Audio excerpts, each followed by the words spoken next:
मन्नत हर खुशी पाने की। एपिसोड 60, 28 मार्च। एपिसोड शुरू होते ही दिखाया जाता है मन्नत पुलिस इंस्पेक्टर के पास दौड़ के आती है और बोलती है, सर मुझे आपको कुछ बताना है। इंस्पेक्टर बोलते हैं, आराम से बताए क्या बताना है। मन्नत बोलती है, मुझे शालिनी रोड पर नहीं मेजबानी के किचन में मिली। और ऐश्वर्या सुन लेती है और वहां आकर बोलती है, क्यों झूठ बोल रही हो मन्नत? Stop it. मन्नत बोलती है, नहीं मैं झूठ नहीं बोल रही। मैंने आपको फोन करके बोला था, मैं मेजबानी में हूँ, मेजबानी के किचन में, और वहां मुझे मिली है शालिनी। फिर वहां डॉक्टर आते हैं और बोलते हैं, इंस्पेक्टर पेशेंट को कल तक होश आ जाएगा, आप कल उनका स्टेटमेंट ले सकते हैं। लीजिए इसमें सब कुछ लिखा है। इंस्पेक्टर बोलते हैं, इसमें तो लिखा है कि लड़की रोड पर मिली थी। डॉक्टर आपको कैसे पता कि लड़की रोड में मिली थी? डॉक्टर बोलते हैं, मुझे मिस मन्नत ने बताया, यही विक्टिम को यहाँ लेकर आई थी। इन्होंने जो कुछ भी कहा है इसमें वही लिखा है। मन्नत बोलती हैं, आप ऐसे झूठ क्यों बोल रहे हैं? मैंने कब बोला है? इंस्पेक्टर साहब ये झूठ बोल रहे हैं, मैंने नहीं बोला। डॉक्टर बोलते हैं, नहीं झूठ में नहीं आप बोल रही है, आप ही ने पहले कहा था कि शालिनी आपको रोड पर मिली, और अब पुलिस और इन मैडम के सामने आप कह रही हैं कि शालिनी आपको रेस्टोरेंट में मिली। मन्नत इंस्पेक्टर को समझने की कोशिश करती है, तभी ऐश्वर्या बोलती है, मन्नत ये कोई मजाक नहीं हो रहा, सीरियस मैटर है ये। इस तरह बार बार तुम अपना बयान बदल के पुलिस को गुमराह नहीं कर सकती। इंस्पेक्टर साहब प्लीज आप इसकी बातों पर ध्यान मत दीजिए, इसकी आदत है इस तरह से कंफ्यूजन क्रिएट करना। मन्नत गुस्सा करके बोलती है, नहीं मैं कोई कंफ्यूजन क्रिएट नहीं कर रही। इंस्पेक्टर साहब मैंने साफ साफ बोला था कि मुझे शालिनी मेजबानी के किचन में मिली, रोड पर नहीं मिली, और मैं झूठ क्यों बोलूंगी? ऐश्वर्या बोलती है, डॉक्टर प्लीज आप सिक्योरिटी को बुलाए, यह ऐसे नहीं मानेगी, इसको यहाँ पर तमाशा करना ही है। मन्नत बोलती है, नहीं नहीं मैं तमाशा नहीं कर रही। इंस्पेक्टर साहब मुझे सच में शालिनी मेजबानी के किचन में मिली। वहां गार्ड आ जाती है और बोलती है, आप चलिए बाहर मेरे साथ। मन्नत बोलती रहती है कि इंस्पेक्टर साहब प्लीज मेरी बात का भरोसा करिए, आप उस नर्स से पूछे मैंने बोला था। गार्ड बोलती है, मैं आप चलिए वरना आपको जबरदस्ती यहाँ से ले जाना होगा। आप ऐसे हल्ला करेंगे तो नहीं हो सकता, क्योंकि यहाँ और भी पेशेंट है जिनको परेशानी होगी। चलिए यहाँ से, और अगर आपको कंप्लेंट करनी है तो बाद में कर लेना। मन्नत बोलता रह जाती है कि नहीं ये झूठ बोल रही है, इंस्पेक्टर साहब मेरी बात सुनिए, और वह गार्ड मन्नत को वहां से ले जाती है। पूरा एपिसोड देखने से पहले लाइक जरूर कर दे, चैनल पर नए तो सब्सक्राइब करके बेल आइकन दबाना ना भूले, ताकि हमारे आने वाले सभी वीडियो के नोटिफिकेशन आपको मिले सबसे पहले। मन्नत के बाहर जाते ही ऐश्वर्या इंस्पेक्टर से बोलती है, I am so sorry inspector, ये जो इस लड़की के साथ हुआ है बहुत बुरा हुआ है। I am feeling so bad. वो बहुत अच्छी लड़की है, मुझे इसके बारे में ज्यादा कुछ मालूम नहीं है, मुझे बस कॉल आया तो मैंने उसे अस्पताल में एडमिट करवा दिया। अब होश आएगा तो आप उसका स्टेटमेंट ले ही लेंगे। इंस्पेक्टर साहब एक्चुअली मुझे बस इतना कहना था कि हमारा नया नया रेस्टोरेंट खुला है, मैं नहीं चाहती कि खामखा हमारा नाम इस केस में आए और हमारी बदनामी हो। इंस्पेक्टर बोलते हैं, लेकिन वह लड़की ऐसा क्यों कह रही थी कि शालिनी ऐसी हालत में आपके रेस्टोरेंट में मिली? ऐश्वर्या बोलती है, वह झूठ बोल रही है इंस्पेक्टर साहब, आपने देखा ना, उसने डॉक्टर को कुछ और बयान दिया और आपको कुछ और। इंस्पेक्टर बोलते हैं, वही तो, आखिर क्यों झूठ बोल रही है वह? ऐश्वर्या बोलती है, आई डोंट नो, शायद पैसे बनाने के लिए। आई मीन ऐसा हो सकता है कि वह सोच रही हो कि बाद में स्टेटमेंट चेंज करेगी तो उसके बदले हमसे पैसे निकलवा सकती है। बिकॉज शालिनी मेरी पर्सनल असिस्टेंट है, उसका मेरे रेस्टोरेंट के किचन में कोई काम ही नहीं है। इनफैक्ट हम सब पार्टी में गए हुए थे और वह 9 बजे तक निकल चुकी थी अपने घर के लिए। और अभी आप पूछ रहे थे ना कि वह झूठ क्यों बोलेगी, मुझे याद आया, इसकी जो मदर है ना वह अस्पताल में है, इसको इलाज के लिए ना बहुत बड़ी रकम की जरूरत है। आई नो, बिकॉज इसने हमसे भी मांगी थी, हमसे जितना हो सका हमने किया, शायद इसीलिए ये सब कर रही हो। और इंस्पेक्टर साहब ये जो मेरे असिस्टेंट है शालिनी बहुत अच्छी लड़की है, उसकी पूरी जिम्मेदारी मैं उठाऊंगी, उसका अच्छे से अच्छा ट्रीटमेंट कराएंगे और पुलिस के साथ भी फुली कोऑपरेट करेंगे जब तक आप गुनहगार को पकड़ नहीं लेते तब तक। बस मेरी एक रिक्वेस्ट है कि इस लड़की को ना आप जब तक शालिनी का बयान नहीं हो जाता तब तक शालिनी से दूर रखें, क्योंकि यह कुछ भी कर सकती है। इंस्पेक्टर बोलते हैं, डोंट वरी, उसकी चिंता मत करिए, जब तक विक्टिम का बयान नहीं ले लेते तब तक उसके बाजू में कोई भी अलाउड नहीं है। ऐश्वर्या बोलती है, thank you so much inspector साहब। और इंस्पेक्टर मेरे फादर इन लॉ ने कमिश्नर से बात करी है, आपको कभी भी किसी भी टाइम अगर सपोर्ट की जरूरत हो तो प्लीज कॉल एनी टाइम। फिर इंस्पेक्टर अपने कुछ हवलदार वहां लगाकर चले जाते हैं। ऐश्वर्या जल्दी से पुनीत को मैसेज करती है, पुनीत बहुत बड़ी गड़बड़ हो गई, जल्दी से 10 मिनट में रेस्टोरेंट पहुंचो, मैं तुम्हें मिलती हूँ वहीं पे। कुछ देर बाद ऐश्वर्या रेस्टोरेंट के बाहर होती है। मन्नत ऐश्वर्या के सामने आकर गुस्से में सवाल करती है, क्यों कर रही है आप ऐसा? अपना नाम अपना बिजनेस बढ़ाने के लिए हर उस इंसान को बर्बाद कर देंगी जो आपके खिलाफ आवाज उठाएगी। सच्चाई की कोई कीमत नहीं आपकी नजरों में। ऐश्वर्या गुस्से में बोलती है, मैं तुम्हें जवाब देना जरूरी नहीं समझती, हटो मेरे रास्ते से। मन्नत ऐश्वर्या का रास्ता छीन कर बोलती है, मुझे भी आपसे बहस नहीं करनी है, आपकी बेटी की उम्र की हूँ। ऐश्वर्या बोलती है, मेरी बेटी के उम्र की हर लड़की मेरी बेटी नहीं बन सकती। मन्नत बोलती है, तो मैंने भी आपको अपनी माँ नहीं बोला है। और गुस्से में ऐश्वर्या को उंगली दिखाते हुए बोलती है, देखिए मिसेज ऐश्वर्या राय सिंह, आपने मेरी कॉफी में दारू मिलाई, मैंने किसी को कुछ नहीं बताया, इसलिए क्योंकि मल्ला का दिल दुखता ये जान के कि उसकी माँ ने उसकी बेस्ट फ्रेंड के साथ ऐसी हरकत की है। फिर आप लोगों ने मुझ पर चोरी का इल्जाम लगाया। मैंने पुलिस से कुछ नहीं कहा, पर इसका ये मतलब हरगिज नहीं है कि मैं अब भी चुप रहूंगी। मैं चुप नहीं रहूंगी। फिर आपको अगर दुनिया को बोलना है कि मैं सब कुछ पैसे के लिए करती हूँ तो जाकर बोल दीजिए, लेकिन मैं सच के साथ खड़ी रहूंगी। ऐश्वर्या बोलती हैं, कौन सा सच? कैसा सच? हाँ, तुम थी वहां पर, तुम्हें पता है सच क्या था। सच का साथ दूंगी। जस्ट शट अप मनन्ना। शालिनी मेरी जिम्मेदारी है, समझी तुम इस पूरे मामले से दूर रहो। तभी वहां से एक कार पास करती है और मन्नत के पूरे ड्रेस पर कीचड़ पड़ जाती है उस कार के कारण। ऐश्वर्या हंसकर बोलती है, फ्री की एक एडवाइस दे रही हूँ मन्नत, अपनी हद में रहो, वरना पब्लिक भी ऐसे ही तुम पर कीचड़ उछालेगी और छुपने के लिए आउट हाउस भी नहीं मिलेगा तुमको। और वहां से चली जाती है। इधर विक्रांत अपने मैनेजर को फोन करके बोलता है, श्रुति जी कैसी है और आज तुमने मुझे अपडेट क्यों नहीं दी? मैनेजर बोलते हैं, सर मुझे लगा मिस मन्नत ने आपको बताया होगा, वह डॉक्टर से मिलने आई थी, सुनीता जी का कल टेस्ट है ना इसलिए। फिर विक्रांत बोलता है, थैंक यू बाय, और खुद से बोलता है, सुनीता जी की टेस्ट है कल और तुमने मुझे ही नहीं बताया। ठीक है, एटीट्यूड दिखाया है ना तुमने, अब मैं भी तुम्हें दिखाऊंगा एटीट्यूड। मैं भी गुस्से में हूँ अब। इधर मन्नत मन में सोचती है, मैं शालिनी के साथ जो कुछ भी हुआ मिस्टर सलूजा सर को बता देती हूँ, वह मुझ पर भरोसा करेंगे। और विक्रांत को कॉल लगाती है। विक्रांत मन्नत का कॉल रिसीव करके बोलता है, अब क्यों कॉल कर रही हो? मैं बिजी हूँ अब। मन्नत बोलती है, सर एक मिनट सुनिए ना, बहुत अर्जेंट बात है।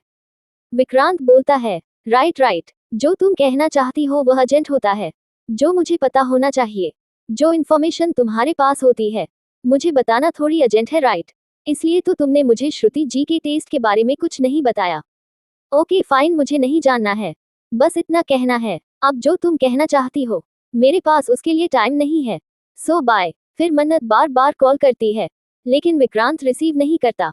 मन में सोचता है, तुम अब करते रहो कॉल, मैं भी गुस्सा हूँ, मैं भी एटीट्यूड दिखाऊंगा। मन्नत बहुत रोने लगती है और सोचती है, शालिनी रेस्टोरेंट में मेरी हेल्प करने के लिए रुकी थी और इस बीच उसके साथ किसी ने जोर जबरदस्ती की। नहीं, मैं चुप नहीं रह सकती, मुझे मिस्टर सलूजा सर को घर जाकर बताना होगा। इधर विक्रांत के पास मल्लिका आती है। विक्रांत पूछता है, तुम अब तक सोई नहीं? मल्लिका बोलती है, विक्रांत एक्चुअली ना मुझे थोड़ा स्ट्रेसलेस फील हो रहा था, तो सोची थोड़ा लॉन्ग ड्राइव पर चली जाओ, तुम भी चलो मेरे साथ। विक्रांत बोलता है, नहीं, मुझे थोड़ा सा काम है। मल्लिका बोलती है, रात में क्या काम, चलो ना। विक्रांत बोलता है, नहीं तुम जाओ, मैं नहीं आ रहा। मल्लिका बोलती है, ओ गॉड विक्रांत यार, तुमने मेरा सरप्राइज स्पॉइल कर दिया। विक्रांत पूछता है, कौन सा सरप्राइज? मल्लिका बताती है, वह मैंने सोचा था तुम और मैं मिलकर मन्नत के लिए जाएंगे और कुछ शॉप करके आएंगे। एक्चुअली वह बहुत अपसेट थी ना। विक्रांत पूछता है, क्यों अपसेट थी वह? मल्लिका बताती है, वह सुनीता जो मन्नत की रियल मॉम है, आज उन्होंने मन्नत को सबके सामने बहुत डांटा, बुरा भला कहा, तो उस वजह से मन्नत बहुत अपसेट हो गई थी, सैड हो गई थी। तो मैंने सोचा कि मन्नत को चीयर अप करने के लिए कुछ स्पेशल करूं। बट इट्स ओके, तुम्हें नहीं चलना, तुम्हें काम है, कोई बात नहीं, मैं अकेली चली जाती हूँ।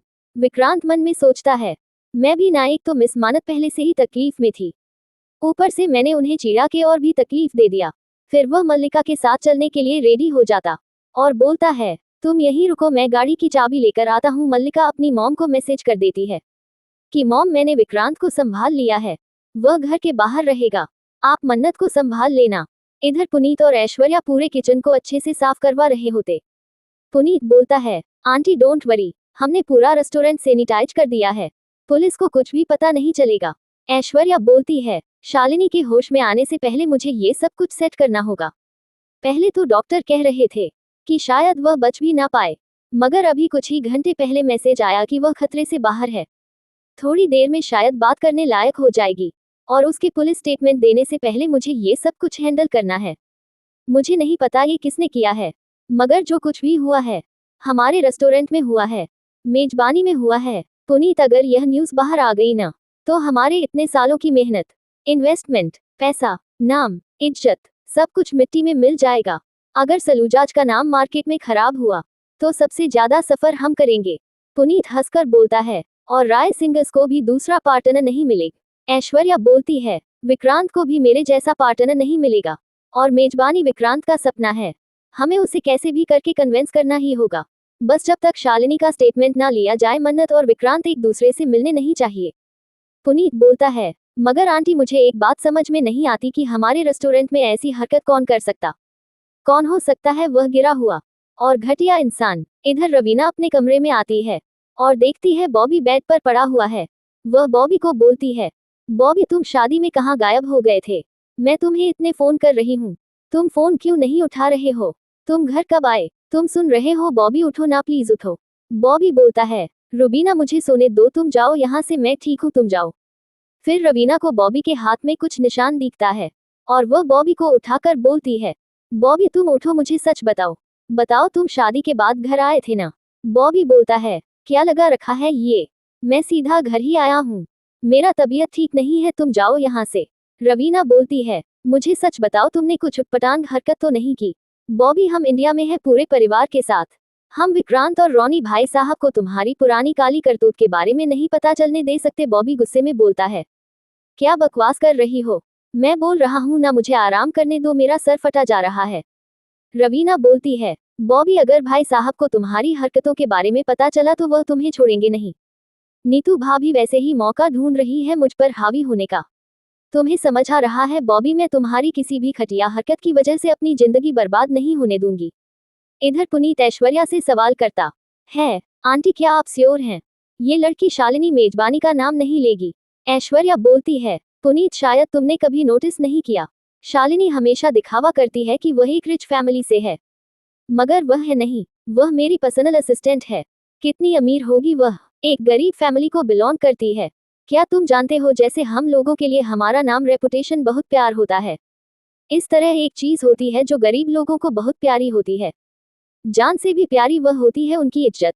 लोग क्या कहेंगे, बस यही उनके गले का फंडा है, और इस डर की वजह से वह सारी जिंदगी चुपचाप कुछ भी सह सकते हैं। मुझे शालिनी को बस वही डर याद दिलाना है, और हम उसके लिए सब कुछ करेंगे, बेस्ट ट्रीटमेंट प्रोवाइड करेंगे। मुझे पता चला शायद उसका एक छोटा भाई है जिसकी तबीयत ठीक नहीं है, हम उसका इलाज कराएंगे। नर्स, स्कूल, नैनी, जो भी चीज की जरूरत हो हम उसे प्रोवाइड करेंगे। पैसों से जो भी चीज उसे दिला सकते हैं दिलाएंगे। बेसिकली हम उसको यहाँ से कहीं दूर नई लाइफ प्रोवाइड करेंगे। तो शायद शालिनी वही करेगी जो हम कहेंगे। पुनीत बोलता है, आप सही कह रही हैं आंटी, हमसे जो हो सकता है हम वही करेंगे। वैसे भी इस कांड की वजह से मैं अपने फ्यूचर और करियर को दांव पे नहीं लग सकता। ऐश्वर्या बोलती है, इसकी नौबत नहीं आएगी पुनीत, मैं मेजबानी के रेपुटेशन को कुछ नहीं होने दूंगी, बस जब तक शालिनी का पुलिस के सामने स्टेटमेंट रिकॉर्ड नहीं हो जाता। विक्रांत और मन्नत एक दूसरे से मिलने नहीं चाहिए। इधर मन्नत विक्रांत के घर में आकर के जोर जोर से विक्रांत का नाम पुकार रही होती है। विक्रांत की माँ नीचे आकर बोलत आई है, ए कुड़ी, विक्रांत का नाम पुकार के इतनी रात को तू इतनी जोर जोर से क्यों चिल्ला रही है? कोई रेस्टोरेंट नहीं है, ये घर है मेरा, जरा अपनी हालत तो देख, ये कीचड़ कहाँ से लगा कर आए है, पूरा घर गंदा कर देगी। मन्नत बोलती है, सॉरी मैम, प्लीज मुझे विक्रांत सर से बात करनी है, प्लीज विक्रांत सर को बुला दीजिए। नीतू बोलती है, टाइम देखा क्या टाइम हुआ, यह कोई वक्त है मेरे बेटे से बात करने की? मन्नत बोलती है, मैं जानती हूँ बहुत लेट हो गया है, लेकिन बात बहुत जरूरी है। विक्रांत के पापा बोलते हैं, मन्नत, विक्रांत घर पर नहीं है, तुम मुझे बताओ हुआ क्या है? नीतू बोलती है, अब बोलेगी कुछ, क्या हुआ? मन्नत रो करके सबको बताती है कि शालिनी के साथ मेजबानी में जोर जबरदस्ती हुई है। वो बोलते हैं, क्या बकवास कर रही है? मन्नत बोलती है, नहीं जी, मैं बकवास नहीं कर रही, शालिनी के साथ यह सब हुआ है, मैं खुद उसे अस्पताल में एडमिट करके आ रही हूँ। विक्रांत के पापा बोलते हैं, मन्नत पूरी बात बताओ प्लीज, हुआ क्या है? फिर मन्नत विक्रांत के पापा को सारी बात बताती है। सारे लोग बहुत टेंशन में आ जाते हैं। रवीना सोचती है, कहीं ये बॉबी का काम तो नहीं है। रवीना मन्नत को डांट कर बोलती है, कैसी लड़की हो तुम, रोज एक नया ड्रामा। आज तो तुमने हद कर दी। आज इसको सुबह सबके सामने चोर कहा था, उसी का बदला ले रही है ये। गगन बोलता है, एक मिनट, उसकी बात तो सुन लीजिए। रुबीना बोलती है, मैं सच कह रही हूँ, इस लड़की को इस घर से बाहर निकालो और इसे पीछा छुड़ाओ। विक्रांत के पापा बोलते हैं, मैं विक्रांत को फोन करता हूँ। विक्रांत की माँ बोलती है, नहीं जी, विक्रांत को फोन मत करिए प्लीज, वह बाहर है, वह बहुत परेशान हो जाएगा। विक्रांत के पापा बोलते हैं, देखो इतनी बड़ी बात हो गई है, उसे कॉल करके बताना जरूरी है। फिर मन्नत को पुनीत का कॉल आता है। मानत बताती है कि मैं आप ही के घर पर हूँ। पुनीत बोलता है, तुम जल्दी से मेजबानी आ जाओ, तुमसे जरूरी बात करनी है। और मन्नत दौड़ती हुई वहां से चली जाती है। विक्रांत की माँ घबरा जाती है और बोलती है, ये हो क्या रहा है जी, हमारे घर में मुझे बहुत डर लग रहा है। ऐश्वर्या के ससुर बोलते हैं, देखो ये बात मुझे पहले से पता थी, ऐश्वर्या ने मुझे फोन करके बताया था। ऐश्वर्या की सास बोलती है कि तो आपने पहले बताया क्यों नहीं। वह बोलते हैं, क्योंकि मैं टेंशन नहीं देना चाह रहा था। अब जब तुम्हें ये बात पता चल गई है तो बस इस बात का ख्याल रखना कि रोनी विक्रांत को खबर ना करें। विक्रांत के पापा कॉल लगा रहे होते हैं और तभी मल्लिका की दादी बोलती है, देखो बच्चे अभी अभी बाहर गए हैं, अभी शालिनी बेहोश है, तो थोड़ा इंतजार कर लेते हैं। और वैसे भी ऐश्वर्या और पुनीत है वहाँ, वह लोग संभाल लेंगे, और अगर नहीं संभाल पाए तो फिर विक्रांत तो है ही। अभी विक्रांत को डिस्टर्ब नहीं करते हैं, तुम फोन मत करो। इधर विक्रांत और मल्लिका ड्राइव कर रहे होते हैं। मल्लिका पूछती है, क्या सोच रहे हो विक्रांत। विक्रांत बोलता है, यही कि हम कितने लकी हैं, हमारे पास सब कुछ है, पैसा, फैमिली, बिजनेस, और मिस मन्नत के पास कुछ भी नहीं, प्रॉब्लम्स के सिवा। फिर भी वह लड़ रही है, बहुत हिम्मत के साथ फेस कर रही है वह सारे प्रॉब्लम्स को। और सच कह रहा हूँ, मुझे यह उसकी फाइटिंग पीरियड बहुत पसंद है। और मल्लिका के हाथ पर अपना हाथ रखकर बोलता है, फ्रेंड्स को लेकर तुम्हारी चॉइस बहुत अच्छी है मल्लिका, लेकिन एक चीज है जिसमें मिस मन्नत लकिया है, वह ये कि उसके पास तुम्हारे जैसी दोस्त है जो उसके लिए उतना केयर करती है। I mean, तुमने वह नोटिस किया जो किसी और ने नोटिस नहीं किया। तुम्हें पता था उसका मूड खराब है, वह होता है इसलिए उसके लिए ये स्वीट सा सरप्राइज प्लान कर रही थी। अब मुझे जलन हो रही है तुम्हारी इस दोस्ती से। मल्लिका बोलती है, ओके विक्रांत, मैं तुम्हारी भी तो दोस्त हूँ राइट। विक्रांत हंसकर बोलता है, या ऑफ कोर्स तुम दोस्त हो, एक्चुअली इतनी अच्छी दोस्त हो कि अब मुझे पता है कि मैं तुम पर भरोसा कर सकता हूँ। मल्लिका बोलती है, विक्रांत मैं न तुम्हारे साथ हमेशा रहूंगी, लाइक फॉर एवर। फिर विक्रांत बोलता है, मल्लिका मैं ड्राइव कर रहा हूँ मगर मुझे पता नहीं है कि मुझे जाना कहाँ है। हम मिस मन्नत के लिए क्या लेने वाले थे। मल्लिका बोलती है, विक्रांत और आगे जाकर ना एक बहुत अच्छा मिल्क शेक मिलता है, हम वह लेते हैं। विक्रांत बोलता है, मल्लिका इस दुनिया का सबसे अच्छा मिल्क शेक मैं बनाता हूँ, तो वहां जाने की जरूरत क्या है, मैं खुद बना दूंगा। मल्लिका मन में सोचती है, अगर यह खुद मन्नत के लिए कुछ बनाएगा तो पक्का घर जाएगा यह मेजबानी, मैं यह नहीं होने दे सकती, मुझे इसे मन्नत से दूर रखना है। मल्लिका बोलती है, आई एम श्योर विक्रांत कि तुमसे अच्छा से कोई नहीं बना सकता, पर मैं जहां बता रही हूँ ना वहां का मिल्क शेक, आई मीन चीकू मिल्क शेक मन्नत का फेवरेट है। मन्नत अपनी मॉम के साथ अक्सर वहां जाकर मिल्क शेक पिया करती थी, तो उसको बहुत अच्छा लगेगा अगर हम वहां जाकर उसके लिए वह लेकर आएंगे। फिर विक्रांत बोलता है, ओके वहां चलते हैं। इधर मन्नत मेजबानी आती है जहां पुनीत होता। पुनीत बोलता है, मन्नत थैंक यू सो मच कि तुम इतनी जल्दी आ गई, तुम बैठो, तुम पानी पियोगे। मन्नत बोलती है, नहीं सर, आपने मुझे शालिनी के बारे में बात करने के लिए बुलाया ना, आप बोलिए ना। पुनीत बोलता है, देखो मन्नत, बात यह है कि मुझे पता है कि शालिनी के साथ क्या हुआ है, पर तुम बताओ तुम कैसी हो, तुम ठीक हो। मन्नत, मैं जानता हूँ कि जो कुछ भी हुआ है वह बहुत गलत हुआ है, मैं सोच नहीं पा रहा हूँ कि कोई किसी लड़की के साथ इतना बड़ा कैसे कर सकता है, इट इज डिस्गस्टिंग। वह कैसी है, उसकी तबीयत कैसी है। मन्नत बताती है, वह अभी खतरे से बाहर है, पर अभी भी उसे होश नहीं आया। पुनीत बोलता है, तुम बिल्कुल भी टेंशन मत लो, हम सब कुछ करेंगे उसके लिए, वह सिर्फ मेहरबानी की एम्प्लॉय नहीं, वह मेजबानी का हिस्सा है, हम वह सब कुछ करेंगे जो उसके लिए कर सकते हैं। बस मन्नत एक रिक्वेस्ट है तुमसे, तुम इस केस से दूर रहो। देखो मन्नत, मैं बस ये कहना चाहता हूँ कि शालिनी के साथ जो कुछ भी हुआ वह कब हुआ, कैसे हुआ, किसने किया, ये सिर्फ शालिनी ही बता सकती है। वह कैसे परिवार से है, बहुत ही छोटे गरीब परिवार से है, वह हक इस सोसाइटी में रह रही है। जरा सोच कर देखो, अगर उसने कुछ कह दिया तो वह उसके लिए फायदेमंद नहीं होगा, क्योंकि जो लोग उसके साथ रहते हैं उसकी सोसाइटी का हिस्सा हैं, वह उसे चैन से रहने नहीं देंगे और वह कभी भी उनसे नजरें नहीं मिल पाएगी। मन्नत बोलती है, नहीं सर, कानून के हिसाब से जो विक्टिम होता है उसका नाम और पहचान छुपा के रखनी होती है। कोई भी मीडिया वाले उसे नहीं छाप सकते। और सर अभी तो आपने कहा कि शालिनी के साथ गलत हुआ है, तो उसे को इंसाफ मिलना चाहिए ना, उसके गुनहगार को सजा मिलनी चाहिए। जरूरी है सर, ताकि वह घटिया इंसान, वह खिलौना इंसान जो एक्चुअली इंसान खाने के लायक नहीं है, दोबारा ऐसी हरकत करने के बारे में अपने सपने में भी ना सोचे। पुनीत बोलता है, मन्नत प्लीज मेरी बात समझने की कोशिश करो। मैं भी चाहता हूँ कि उसे इंसान को सजा मिले जिसने ये घिनौनी हरकत की है शालिनी के साथ। बस मैं इतना चाहता हूँ कि तुम किसी से भी मेजबानी का जिक्र ना करो। मन्नत बोलती है, पर सर यह कैसे हो सकता है जब ये सब कुछ मेजबानी के किचन में हुआ है? मैंने खुद देखा है। आप कैसे मुझसे उम्मीद कर सकते हैं कि मैं छुपा लूं? क्योंकि तुम भी मेजबानी का हिस्सा हो मन्नत, तुम भी मेजबानी की एम्प्लॉय हो। और यहाँ मैं लॉयल्टी की बात नहीं कर रहा हूँ, मैं मजबूरी की बात कर रहा हूँ। सोच के देखो, मेजबानी का नाम अगर सबके सामने आ गया तो क्या होगा? इतने लोगों की नौकरी का, तुम्हारी नौकरी का, अपनी माँ का ट्रीटमेंट कैसे करोगी? तो अब क्या करेगी मन्नत? सबको सच बताएगी या नहीं? ये सब कुछ जाने के लिए बने रहिए हमारे साथ। पूरा वीडियो देखने के लिए धन्यवाद।